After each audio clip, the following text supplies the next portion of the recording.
What is the most important thing the Neuropathy DR system has done for your patients?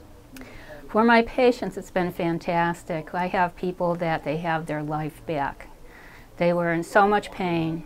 They were not able to lift their grandchildren. They were not able to go out and enjoy their retirement as they had looked forward to their entire working life because they were in so much pain and couldn't function any longer.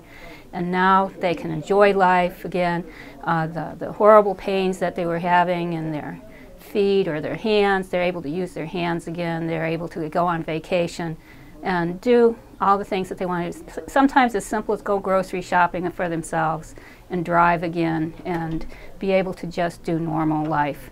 So it's been fantastic for improving the quality of life for a lot of people who had some significant health issues. For the practice, it's allowed me to be able to help these people that in the past I was only able to offer maybe some palliative relief, but not lasting relief that they were looking for.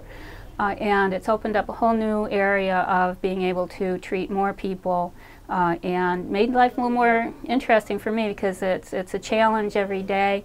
I get to use my skills in more significant ways to help more people.